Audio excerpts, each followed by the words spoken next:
Vamos falar do Comitê de Política Monetária, que agora à tarde divulgou a taxa de juros. Conosco está aqui o nosso companheiro Richard Itembando. Richard, tudo bem ou não? Boa noite, Renato. Tudo bem? Richard, inicialmente queria dizer que você derrotou os nossos cartomantes, leitores de búzio, leitor de carta, os adivinhos, que falaram que ia cair 1 ponto percentual. Quanto é que caiu? 0,75, né? E da outra vez, né, falavam que ia cair 0,25 ou meio, eu falei que ia ser 0,75, foi 0,75. Então, é mais um passo, né, no caminho da recuperação da nossa economia, é uma notícia muito boa. Em algum momento desse primeiro semestre, realmente, o país ele vai sair da recessão.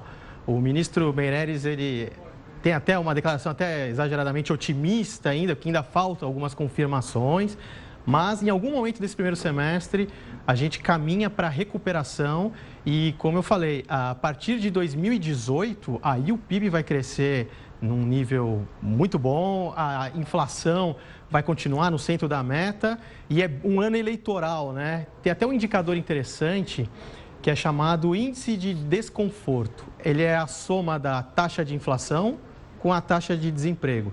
Se a gente pega esse índice, ele é colado na popularidade do governo. Então, como a expectativa é a inflação continuar caindo e a taxa de desemprego começar a cair a partir do segundo semestre desse ano, em 2018 esse índice já vai estar num patamar muito baixo. Então, quem estiver lá, com certeza vai estar capitalizando uma boa popularidade. Deixa eu botar então aqui alguns números para você comentar, Richard, da taxa de juros. Essa queda que vem vindo aí, olha aí. Isso, a gente estava em 14,25, né, em agosto de 2016. Aí o Banco Central ele foi muito tímido, né? Ele já poderia ter reduzido a taxa em julho, mas ele não reduziu. Aí ele reduziu 0,25 em outubro de 2016. Depois ele continuou nesse passo cortes assim bem curtos, né? Mais 0,25 foi para 13,75. E aí, a partir de janeiro, ele percebendo que ele estava atrasado, que a atividade econômica estava muito baixa, o desemprego muito alto e a inflação já estava sob controle, ele começou a ser agressivo. E de 13,75 ele foi para 13 e agora, em fevereiro, ele foi para 12,25. As próximas reuniões, a gente vai ter agora, em março não tem, então agora as próximas reuniões são em abril, maio e julho. A expectativa é que ele mantenha esse ritmo e a gente chegue em julho a 10%. 10% ao ano. Ao ano, em julho. Só que o comunicado do Banco Central, eles estão se aprimorando. Eu gostei bastante que hoje, além deles falarem quais são as projeções deles, por exemplo, a inflação eles estão esperando 4,2 esse ano. Para ano que vem, continuar na meta, 4,5. Só que eles simularam os juros reduzindo e já fizeram uma simulação com os juros a 9%. Mas quando? Esse ano ou próximo? Esse ano ainda. Esse ano ainda. Podemos chegar em dezembro com 9% de juros? Isso, exatamente. Então, com certeza, até o final do ano, a taxa básica de juros vai ser de 1 dígito. E para as pessoas entenderem a economia, né? Cada 1 ponto percentual de corte na taxa Selic equivale a uma economia anual de 28 bilhões de reais. Então, peraí. Então, aqui eles já economizaram quanto? De 14,25 para 12,25, já foram 2 pontos. 2 pontos. 56 bilhões de reais, que dá o equivalente a 2 anos do programa Bolsa Família. Quando chegar a 10%, a economia total vai chegar quase a 120 bilhões de reais. Quer dizer, o governo, em vez de pagar os juros, vai pagar ele vai economizar o pagamento dos juros, 120 bilhões de reais. Porque o tamanho da dívida diminui, é isso ou não? Exatamente, o taxímetro sai da bandeira 2 e vamos para a bandeira 1. É importante entender que a taxa de juros, ela impacta o consumo, o investimento, ela vai reduzir o gasto do governo com os juros da dívida. Como a economia vai recuperar, vai aumentar a arrecadação do governo, então vai aumentar as receitas dele. Então, ajuda o ajuste fiscal. Então, a taxa de juros é um instrumento super poderoso que ele impacta demais e ele estava fora do lugar. Só que como a gente falou por muito tempo que a taxa de juros estava fora do lugar, agora a gente tem uma variável que começou a ficar fora do lugar. Qual é? A taxa de câmbio. A taxa de câmbio hoje, o dólar real, está 3,07. Ele começa a prejudicar os exportadores, a turma do agronegócio, o pessoal que traz dinheiro especulativo para o Brasil, com esse real muito valorizado, é uma porta de saída para eles trocarem o dinheiro ir embora. Então, assim, eu acho que um ponto que me incomodou no comunicado, eles não falarem um pouco da taxa de câmbio, que ela está bem fora do lugar. Mas, pera um pouquinho, mas a taxa de câmbio não é flutuante? Ela é flutuante. O que o Banco Central pode fazer se ela é flutuante? Mas você não pode deixar ela se apreciar demais. Aí você tem que intervir. Exageradamente. Porque não existe nenhum banco central do mundo que tem uma taxa de câmbio flutuante puro, que é você não fazer nada. Tem a chamada taxa de câmbio flutuante sujo, que aí você tem certas intervenções para você diminuir a volatilidade. Por exemplo, se deixar ficar muito tempo abaixo de 3, qualquer notícia que sair no exterior pode levar o dólar a 3,40, 3,50, 3,60. E aí já vai dar todo aquele faniquito, o pessoal fica com medo, você tem impacto inflacionário. E como a gente viu, né, as pessoas entenderem, até 2019 a economia vai se recuperando de uma forma cíclica. Para o crescimento se tornar sustentável, além disso, a gente precisa aumentar a capacidade do país produzir.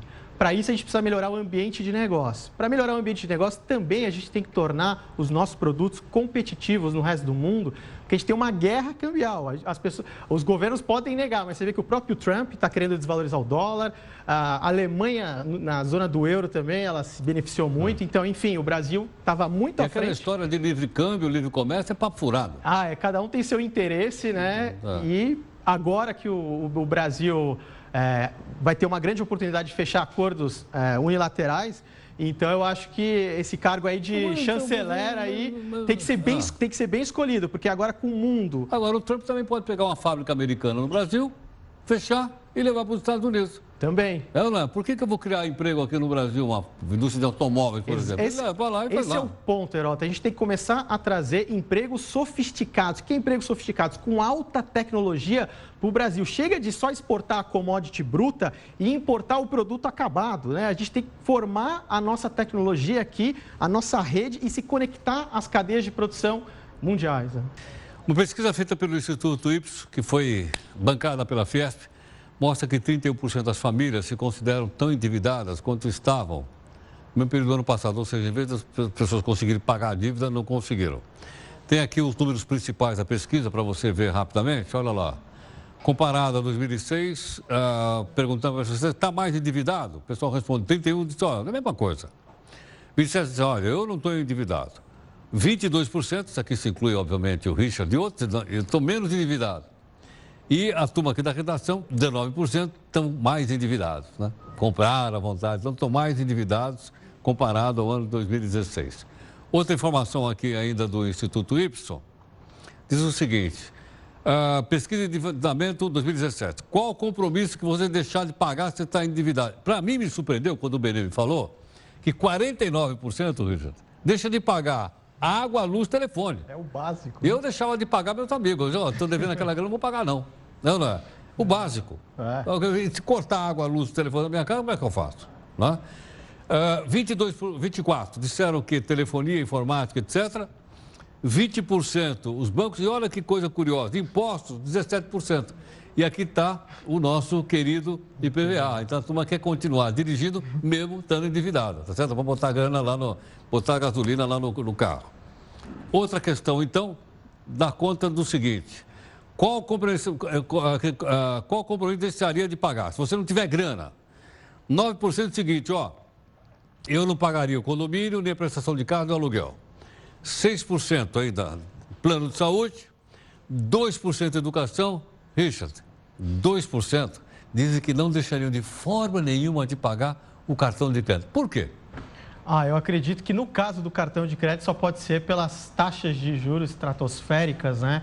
E a pessoa sabe que se não pagar vai entrar num efeito bola de neve. Um dado interessante é que se a gente pegar o endividamento das famílias, tirando a dívida de crédito habitacional, ou seja, o financiamento imobiliário, esse ano a gente chegou no mesmo patamar de 2007. Então, você teve uma desalavancagem, ou seja, nesses últimos 2 anos, as pessoas realmente foram quitando suas dívidas com muita dor, né? Desemprego, sofrimento, mas elas estão conseguindo se desalavancar. Agora, com essa liberação do FGTS, vai dar mais um respiro e isso também é mais uma semente positiva para o futuro crescimento econômico, as pessoas estarem livres das dívidas. Richard, obrigado. Eu vou pegar a minha grana lá no Fundo de Garantia. Já te falei que eu tenho R$ 256. comprar ações da Petrobras, né? R$ 256, vou ter R$ 256 lá, meu. Vou gastar tudo.